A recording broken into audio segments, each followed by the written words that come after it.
غدیر کے دن کے اہم اعمال کون سے ہیں؟ غدیر کے دن وہ کون سا عمل ہے کہ جس کا ثواب 10 لاکھ لوگوں کو کھانا کھلانے کے برابر ہے؟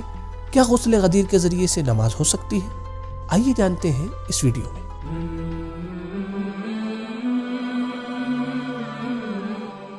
بسم اللہ الرحمن الرحیم۔ الحمد للہ الذی جعلنا من المتمسکین بولایت علی بن ابی طالب علیہ الصلاۃ والسلام والائمۃ الاطہار۔ ناظرین کرام، السلام علیکم۔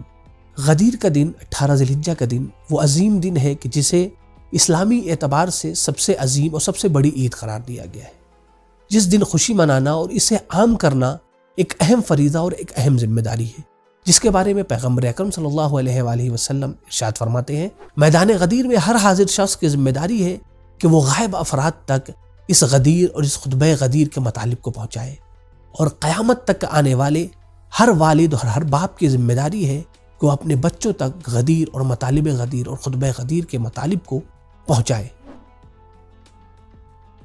جس طریقے سے پیغمبر اکرم صلی اللہ علیہ وآلہ وسلم نے قیامت تک آنے والے تمام والد اور باپ کی ذمہ داری قرار دی کہ وہ اپنے بچوں کو غدیر کے بارے میں بیان فرمائے، اسی طریقے سے ائمہ اطہار علیہم الصلاۃ والسلام نے غدیر کے بارے میں لوگوں کو، مومنین کو متوجہ بھی کیا ہے، اور ساتھ ہی ساتھ آج کے کچھ اہم اعمال بیان کیے ہیں۔ تو آئیے جانتے ہیں کہ آج کے اہم اعمال کیا کیا ہیں۔ سب سے پہلے جس عمل کی آج کے دن بہت زیادہ تاکید کی گئی ہے وہ ہے روزہ رکھنا۔ آج کے دن کے بارے میں یہ بیان ہوتا ہے، روایات میں ذکر ہوا ہے، آج کے دن جناب آدم علیہ الصلاۃ والسلام، اسی طریقے سے جناب ابراہیم، جناب عیسیٰ اور خود پیغمبر اکرم صلی اللہ علیہ وآلہ وسلم نے روزہ رکھا تھا۔ آج کے روزے کے ثواب کے سلسلے سے امام جعفر صادق علیہ الصلاۃ والسلام ارشاد فرماتے ہیں، غدیر کے دن روزہ رکھنے کا ثواب دنیا کی عمر کے برابر ہے۔ اگر کسی شخص کو ہمیشہ کی دنیاوی زندگی مل جائے اور وہ ہمیشہ روزہ رکھتا رہے تو اسے جتنا ثواب ملے گا، غدیر کے دن روزہ رکھنے کی بنا کے اوپر اسے اتنا ثواب مل جائے گا۔ اسی طریقے سے آگے امام علیہ الصلاۃ والسلام ارشاد فرماتے ہیں کہ اگر کوئی شخص غدیر کے دن روزہ رکھے تو ایسی صورت میں اسے 100 حج مقبول اور 100 عمرہ مقبولہ کا ثواب بھی خداوند متعال عنایت کرے گا۔ غدیر کے دن کا دوسرا عمل ہے غسل کرنا، کہ جس کی روایات میں بہت زیادہ تاکید کی گئی ہے، اور علماء نے بھی اسے مستحب مؤکد قرار دیا ہے، اور اس کا وقت زوال سے پہلے پہلے قرار دیا گیا ہے۔ بہتر ہے کہ انسان زوال سے پہلے اس غسل کو انجام دے۔ غدیر کے دن کے اہم اعمال میں سے ایک عمل ہے نماز۔ آج کے دن 2 طریقے کی نماز ذکر ہوئی ہے۔ ایک نماز ظہر سے آدھا گھنٹہ پہلے ہمیں ادا کرنی ہے، کہ جس میں سورہ الحمد کے بعد 10 مرتبہ سورہ قل هو اللہ، 10 مرتبہ انا انزلنا اور 10 مرتبہ آیت الکرسی کی تلاوت کرنی ہے، اور جس طریقے سے عام نماز پڑھتے ہیں رکوع سجدہ، اسی طریقے سے ہمیں انجام دینا ہے۔ دوسری رکعت میں بھی اسی طریقے سے ہمیں پڑھنا ہے، 10 مرتبہ سورہ توحید، 10 مرتبہ انا انزلنا اور 10 مرتبہ آیت الکرسی۔ جس شخص نے اس نماز کو ادا کیا اس کے بارے میں روایت میں ذکر ہے کہ اسے 1 لاکھ حج اور 1 لاکھ عمرے کا ثواب ملے گا، اور جو شخص اس نماز کو ادا کرے گا، اس نماز کے بعد دنیا و آخرت کی اس کی جو بھی حاجتیں ہوں گی خداوند متعال بہت ہی آسانی سے قبول کر لے گا۔ آج کے دن کی ایک دوسری نماز کا بھی ذکر روایات اور کتابوں میں ہوا ہے، لہذا اسے ہم بہتر طریقے سے اسکرین پر سمجھتے ہیں۔ یہ نماز بھی 2 رکعت ہے، اور بہتر ہے کہ انسان اسے زوال کے قریب ہی ادا کرے۔ اس نماز کو پڑھنے کا طریقہ یہ ہے کہ آپ پہلی رکعت میں سورہ الحمد کے بعد سورہ انا انزلنا پڑھیں گے، دوسری رکعت میں سورہ الحمد کے بعد سورہ قل هو اللہ پڑھیں گے۔ جب آپ کی نماز ختم ہو گئی، یعنی آپ نے تشہد اور سلام پڑھ لیا، تو پھر اس کے بعد سے آپ کو سجدے میں جانا ہے۔ سجدے میں جانے کے بعد 100 مرتبہ شکرن للہ پڑھنا ہے۔ جب آپ 100 مرتبہ شکرن للہ پڑھ چکے، پھر اس کے بعد سے آپ کو اٹھنا ہے، اٹھ کے بیٹھنا ہے، اور بیٹھنے کے بعد ایک طویل دعا ہے، تقریباً 2-2.5 صفحے کی دعا ہے، مفاتیح الجنان میں بھی موجود ہے، انشاءاللہ ڈسکرپشن میں بھی اس کی لنک موجود رہے گی۔ اس دعا کو پڑھنا ہے۔ اس دعا کو پڑھنے کے بعد آپ کو پھر سے دوبارہ سجدے میں جانا ہے۔ آپ سجدے میں جانے کے بعد 100 مرتبہ الحمدللہ پڑھیں گے اور 100 مرتبہ شکر للہ پڑھیں گے۔ پھر اس کے بعد سے آپ کی نماز ختم ہو گئی۔ اس نماز کو جو شخص ادا کرے گا گویا وہ ایسا ہی ہے کہ جیسے اس نے میدان غدیر میں رسول اکرم اور مولا کائنات کے ساتھ بیعت کی۔ غدیر کے دن مولا کائنات کی زیارت کی بہت زیادہ تاکید کی گئی ہے۔ اگر کوئی شخص نجف اشرف میں حاضر ہو سکتا ہے تو پھر تو نور علی نور، لیکن اگر حاضر نہیں ہو سکتے تو پھر ایسی صورت میں جہاں پر ہم موجود ہیں وہیں پر زیارت امین اللہ، زیارت جامع کبیرہ، اسی طریقے سے زیارت غدیریہ کی کہ جو مولا کائنات حضرت امیر المؤمنین علیہ الصلوۃ والسلام سے متعلق ہے، اور اس کا ذکر مفاتیح الجنان اور دیگر کتابوں میں بھی موجود ہے۔ اس کی تلاوت کر کے اور اس کی قرأت کر کے ہمیں کوشش کرنی چاہیے کہ مولا کائنات حضرت امیر المؤمنین علیہ الصلوۃ والسلام کو یاد کریں اور ان کی زیارت کریں۔ غدیر کے دن کا ایک اور عمل کہ جو روایات میں ذکر ہوا ہے وہ یہ کہ جوانوں کو، مومنین کو چاہیے کہ آج کے دن 100 مرتبہ اس جملے کی تکرار کریں: الحمدللہ الذی جعل کمال دینہ وتمام نعمتہ بولایت امیر المؤمنین علی بن ابی طالب علیہ السلام۔ اسی طریقے سے غدیر کے دن محمد و آل محمد پر کثرت سے صلوات پڑھنے کا دن ہے۔ امام رضا علیہ الصلوۃ والسلام غدیر کی فضیلت کو بیان کرتے ہوئے ارشاد فرماتے ہیں: غدیر کا دن محمد و آل محمد پر کثرت سے صلوات بھیجنے کا دن ہے۔ غدیر کے دن کا ایک انتہائی اہم عمل کہ جس کے علماء نے بہت زیادہ تاکید کی ہے وہ ہے دعائے ندبہ پڑھنا۔ جیسا کہ آپ کو معلوم ہے کہ 4 دن دعائے ندبہ پڑھنے کی فضیلت بہت زیادہ ہے۔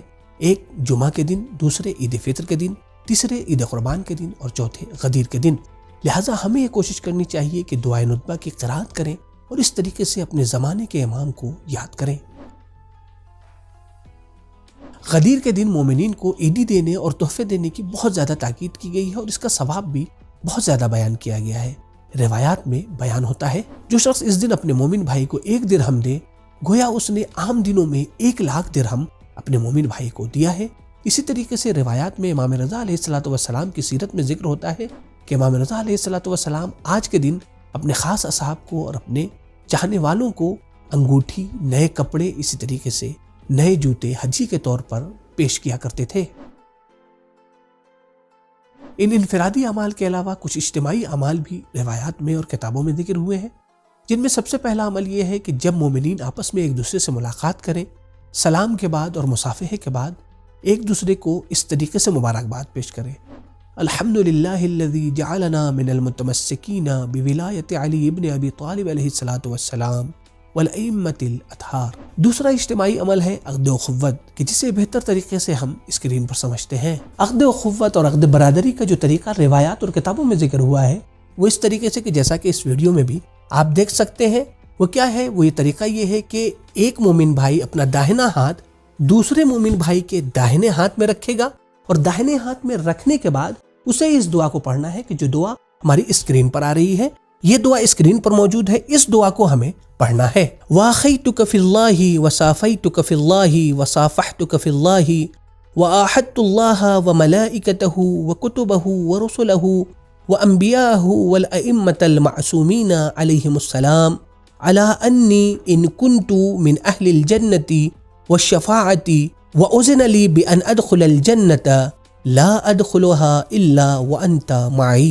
اور جب یہ دعا مکمل ہو گئی تو اس کے بعد کا مرحلہ آتا یہ ہے کہ دوسرے برادر مومن کو قبل تو کہنا ہے، یعنی ہم نے قبول کر لیا، اور پھر اس کے بعد سے ہمیں یہ دعا پڑھنی ہے کہ جو یہاں کے اوپر ذکر ہوئی ہے: اسقطت عنک جمیع حقوق الاخوہ ما خلا الشفاعۃ والدعاء والزیارہ۔ اس عقد اخوت میں جو اہم پوائنٹ ہے وہ یہ کہ 2 مومن برادر یا چند مومن برادران آپس میں اس بات کا عہد اور وعدہ کرتے ہیں کہ اگر خداوند متعال نے انہیں اس بات کی توفیق دی کہ وہ جنت میں داخل ہوں، یا انہیں اللہ نے حق شفاعت عنایت کیا، تو ایسی صورت میں وہ بغیر دوسرے برادر مومن کے جنت میں نہیں جائیں گے۔ آج کے دن کا ایک اجتماعی عمل کی جس کی بہت زیادہ تاکید کی گئی ہے وہ ہے مومنین کا آپس میں ایک دوسرے کی زیارت اور ملاقات کے لیے جانا۔ امام رضا علیہ الصلوۃ والسلام ارشاد فرماتے ہیں جو شخص غدیر کے دن ایک بندہ مومن کی زیارت کے لیے اور ملاقات کے لیے جاتا ہے، خداوند متعال اس کی قبر میں 70 نور کو داخل کرتا ہے اور اس کی قبر کو وسیع کر دیتا ہے۔ ایسے شخص کی قبر کی زیارت کے لیے 70,000 فرشتے نازل ہوتے ہیں اور ایسے شخص کو جنت کی بشارت دیتے ہیں۔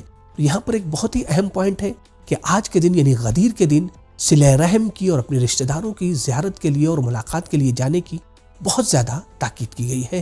غدیر کے دن کا آخری اہم عمل ہے مومنین کو کھانا کھلانا۔ اس کے بارے میں امام جعفر صادق علیہ الصلوۃ والسلام ارشاد فرماتے ہیں اس عید میں ایک بندے مومن کو کھانا کھلانے کا ثواب 10 لاکھ افراد کو کھانا کھلانے کے برابر ہے۔ اسی طریقے سے 8ویں امام علی رضا علیہ الصلوۃ والسلام ارشاد فرماتے ہیں کہ جو شخص اس دن ایک بندے مومن کو کھانا کھلائے گویا اس نے تمام انبیاء کرام اور صدیقین کو کھانا کھلایا ہے۔ تو مومنین کرام امید کرتے ہیں کہ یہ ویڈیو آپ کو پسند آئی ہوگی، اسے دیگر مومنین کے ساتھ ضرور شیئر کیجیے گا، اس لیے کہ اس میں بتائے گئے اعمال پر اگر دیگر مومنین عمل کریں گے تو آپ بھی ان کے ثواب میں شریک ہوں گے۔ انشاءاللہ آئندہ پھر ایک نئے موضوع کے ساتھ حاضر ہوں گے. خدا حافظ، فی امان اللہ.